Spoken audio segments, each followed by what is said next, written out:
Welcome viewers to the next video of the playlist C++ for newbies. So today we'll be doing some very basic stuffs, and today we'll be talking about strings. Okay. So before talking about strings, let's first talk about characters. So how do we write a character? Okay. And what are these characters and string? These are different types of data types. Okay. So you can consider data types as one type of a bucket, a real life bucket, which will have its own purpose. Okay. So what is the purpose of this character data type? So the purpose of this character data type is to store characters. And how will we do that? We'll do that in this way. We'll do something like this: char ch, and this is the way we declare a character. Okay. And you can consider this character as a particular type of a bucket which will store only particular type of things, and you can't store any other type of thing in this data type, or you can say the bucket. Okay. So now we have just seen our bucket. Now how to keep things inside our bucket, or you can say store values inside our variable. So each bucket will have its own name, otherwise there will be all same type of looking buckets. So how will we distinguish them? We'll just name them. So we just name the character as ch. Okay. And how will we put some character inside a particular bucket? We'll write ch equals to some character like a. Okay. Now what are characters? This may be just a single letter something. Okay, like this is a, it is single lettered. Okay, you could also write ch equals to plus, which is something which is just a single character. Okay, so you can store only a single character in this variable, which is of the data type character. And let's just see what we have done over here. We have done something. We have just declared a variable ch, which is of the character data type. And how do we write the character data type in C++?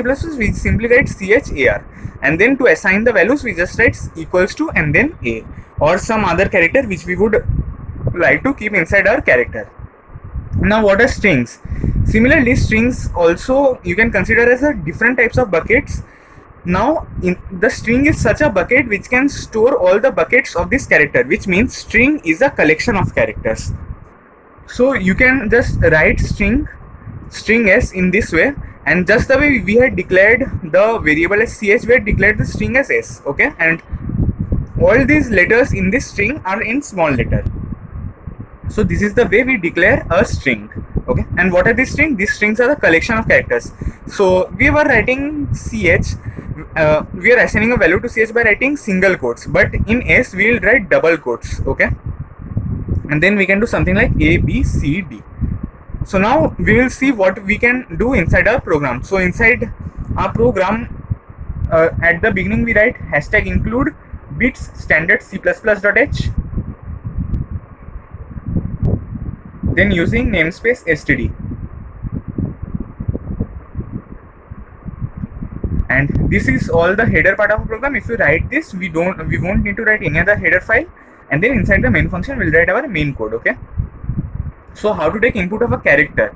So first we will declare a character just the way we have declared, and then we'll do c in ch. Okay, and if I give a over here, then if I see out ch and then write endl, then the output will be a. Okay, and how to take input of a string? We'll write string s, then c in s, and if you want to take input in another way, there is also some other way which you can use, which is get line c in comma s. Okay, and now if there are multiple test cases which we do in competitive programming, then there is some sort of error which you need to avoid, which I have made a separate video about in the get line function video. So just do check that. But if you have a single string and if you want to take input in that single string, you can just do this. Okay, so inside this string, if we had given the input as abcd space hello, only the abcd part would have been taken. Okay, but in get line, this entire line would have been taken. So you can just keep a note of this difference over here. And how to print the string? We will write cout s. And now, since if we want to access each character of this string, because the string is made up of characters, then how do we do that? We can do something like char ch is equals to s0.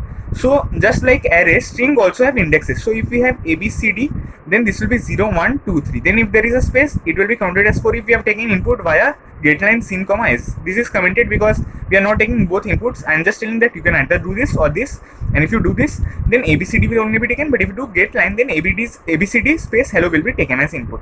Okay, so if we did hello also, then 5, 6, 7, 8, 9, this would have been the index, and in char ch is equals to 0, we would have got A. If you would have done 1, then we would have got B. Okay, and if we see out ch, then the output will be A.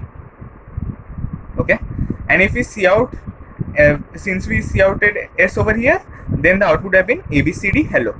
So this was the input. Okay, in the computer we don't give spaces in this way. For giving a space, just keep a blank over here. Okay, and if you want to put after taking input of a string, and if you want to put another character at the end, what can we do? We can do something like, we'll take input of the character char x, then c in x, then we can do something like this, s dot push underscore back x.